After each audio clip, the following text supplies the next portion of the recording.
मध्य प्रदेश में होने वाले उपचुनाव को लेकर ताजा आंकड़े आ चुके हैं और आज हम बात करने वाले हैं 10 बड़े सर्वे के अनुसार मध्य प्रदेश उपचुनाव 28 सीटों पर किसका पलड़ा किस सीट पर भारी नजर आ रहा है। बता दें कि कांग्रेस को सबसे ज्यादा नुकसान अगर बीएसपी अपने उम्मीदवार का ऐलान करती है तो नुकसान होने वाला है, ऐसी बड़ी खबर है क्योंकि ग्वालियर चंबल में बीएसपी का गढ़ है। इसके अलावा कांग्रेस ने 20 से ज्यादा नेता बीएसपी के अपने तरफ किए हैं, इससे नाराज है मायावती जी और कहीं ना कहीं इसी को ध्यान में रखकर कांग्रेस को बड़ा झटका दे सकती है। इसके अलावा सपाक्स जो पार्टी है, जो कि हाल ही में उभरकर पार्टी आई है, 2018 चुनाव में भी सपाक्स को मिले वोटों की वजह से बीजेपी को 5 सीटों का नुकसान हुआ था और ऐसे में जो है लगातार कांग्रेस से विधायक बीजेपी में जा रहे हैं तो बीजेपी से कुछ बड़े नेता कांग्रेस में शामिल हो रहे हैं। इसके अलावा तीसरा विकल्प यहां पर जनता चुन सकती है, ये बड़ा मौका है इन पार्टियों के लिए। और कांग्रेस की अगर बात करें, सपाक्स ने 3 सीटों पर कांग्रेस को भी झटका दिया था,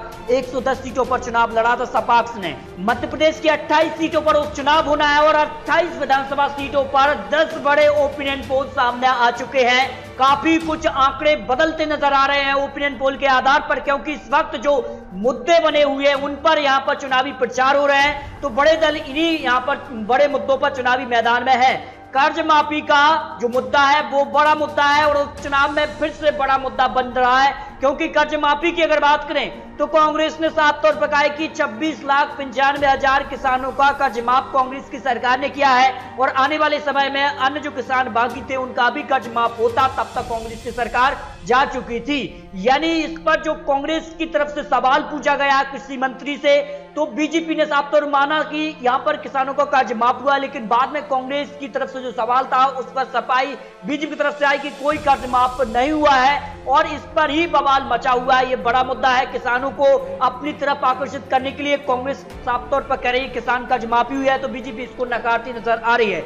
इसके अलावा कांग्रेस ने जो बड़ा दाव खेला है कि सबसे ज्यादा किसानों की जो खुदकुशी है उस पर जो है बीजेपी की सरकार में ही किसानों की खुदकुशी हुई है। ये बड़े सवाल यहां पर कांग्रेस यहां पर चुनावी मैदान में है। तो फसल बीमा पर भी कांग्रेस ने जमकर निशाना साधा है तो बीजेपी इसको ढाल मान रही है और बीजेपी ने साफ तौर पर कहा कि कांग्रेस की सरकार में कोई किसान को यहां पर फसल बीमा ना मिला, लेकिन बीजेपी ने जो 2019 का फसल बीमा जो है स्वीकृत कर दिया है, सभी किसानों तक वो फसल बीमा की राशि पहुंच भी गई है। इसके अलावा कई और योजनाओं पर जो पीएम मोदी का यहां पर साप्ताहिक के रूप में यहां पर योजनाओं को लागू किया है। बीजेपी ने कई बड़ी योजनाएं हैं जिनमें अगर बात करें तो फसल बीमा है या फिर यहां पर सम्मान निधि में अलग से यहां पर 4,000 जोड़कर अब यहां पर एमपी सरकार देने वाली किसानों को डबल फायदा यहां पर देने की बात है। तो इस वक्त एक और बड़ा मुद्दा है वो है कृषि बिल। जी हां दोस्तों, कृषि बिल को लेकर कांग्रेस जमकर निशाना बीजेपी साथ रही है तो बीजेपी इसको एक अच्छा बिल मान रही है और किसानों को लाभ देने की बात कर रही है।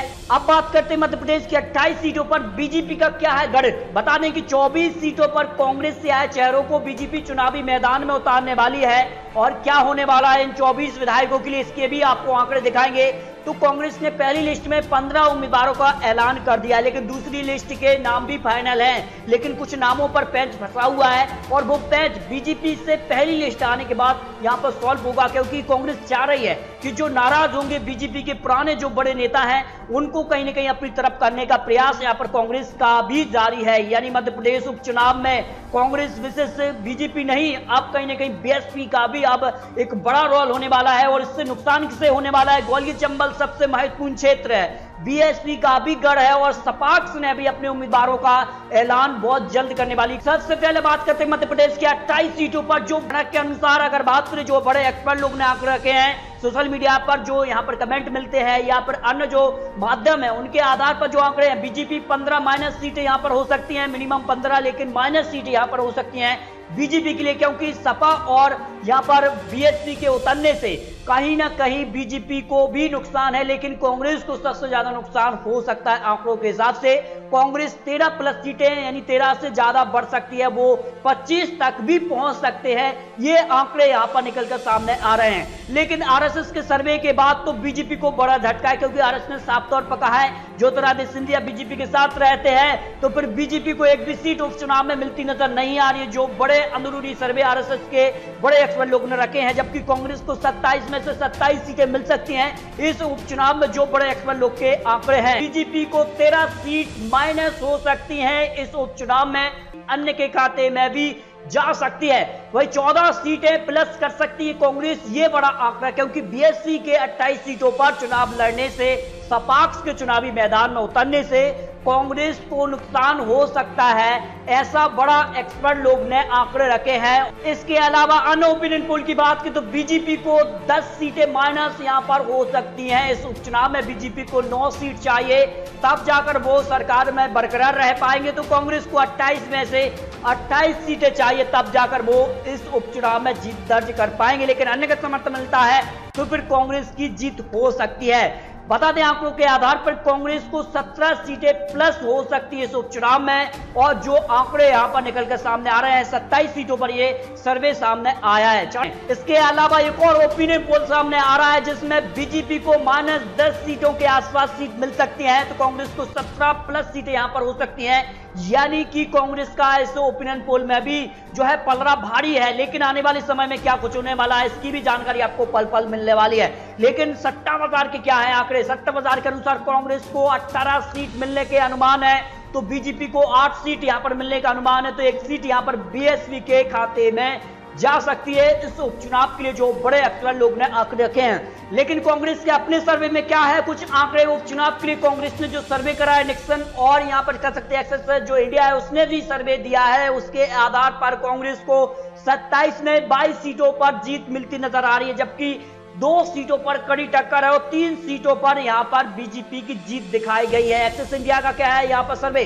24 में से 21 सीट पर कांग्रेस की जीत का दावा है, जबकि 3 सीटों पर अभी सर्वे इस पर बाकी है। 3 सीटों पर भी यहां पर सर्वे जारी है, बहुत जल्द आपको इस सीटों पर भी सर्वे देने वाले हैं। लेकिन एक और यहां पर सर्वे है जो कि यहां पर कह सकते हैं ट्विटर माध्यम से सर्वे जो कांग्रेस ने कराया था 11 सितंबर के आसपास के वक्त ये सर्वे आया था सामने। उसमें क्या था आंकड़ा? मध्य प्रदेश के लिए बीजेपी को उपचुनाव में 27 में से कितनी सीट मिल सकती हैं? 54% ने माना है कि 0 सीट बीजेपी को इस उपचुनाव में मिलने वाली है, जबकि 25 ने माना 5 सीट, 15 ने माना 2 सीट और 6% लोगों ने माना कि 3 सीट बीजेपी को इस उपचुनाव में मिलने वाली है। सर्वे में अगर बात करें तो 15,130 लोगों की राय यहां पर कांग्रेस ट्विटर के माध्यम से जो जानकारी मिली थी वो यहां पर सामने निकल कर आ रही है। यानी मध्य प्रदेश उपचुनाव में आप काफी कुछ यहां पर देखने को मिलने वाला है।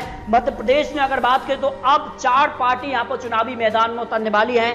अगर यहां पर सपा, बीएसपी सभी 28 सीटों पर अपने उम्मीदवार उतारते हैं तो फिर कहीं ना कहीं कांग्रेस और बीजेपी दोनों को यहां पर नुकसान होने की संभावना है। तो दोस्तों मध्य प्रदेश उपचुनाव के लिए तो अनुमानित आंकड़े हैं, क्योंकि आने वाले समय में किस प्रकार से चुनावी प्रचार होने वाले हैं और किस प्रकार के कैंडिडेट चुनावी मैदान में उतरते हैं, क्योंकि दल बदल यहां पर देखने को ज्यादा मिल रहा है और इसका फायदा बीएसपी उठा सकती है। ये बड़ी खबर है। सपाक्स भी अपने 28 उम्मीदवारों का ऐलान जल्द कर सकता है और इसके बाद बीजेपी और कांग्रेस को नुकसान होने की संभावना यहां पर दिखाई दे रही है। तो क्या मध्य प्रदेश उपचुनाव में कांग्रेस की वापसी हो पाएगी या फिर बरकरार रहेगी बीजेपी, या फिर अन्य जो कहीं ना कहीं चुनाव का फायदा उठा पाएगी? इसके बाद तय होगा मध्य प्रदेश में किसकी बनेगी सरकार। इस पर अपनी राय कमेंट बॉक्स में रख सकते हैं। तो दोस्तों आने वाले समय में और भी आपको सटीक जानकारी मिलती रहे तो इसके लिए आप चैनल को अभी सब्सक्राइब कर लीजिए, क्योंकि आने वाले समय में काफी महत्वपूर्ण जानकारी मध्य प्रदेश उपचुनाव हो या फिर बिहार विधानसभा चुनाव या फिर पश्चिम बंगाल आने वाले समय के लिए सभी जानकारी आपको टाइम टाइम मिलती रहेगी। तो आप प्लीज चैनल को अभी सब्सक्राइब कर लीजिए। तो दोस्तों मिलते हैं और सटीक जानकारी के साथ, तब तक के लिए जय हिंद, जय भारत।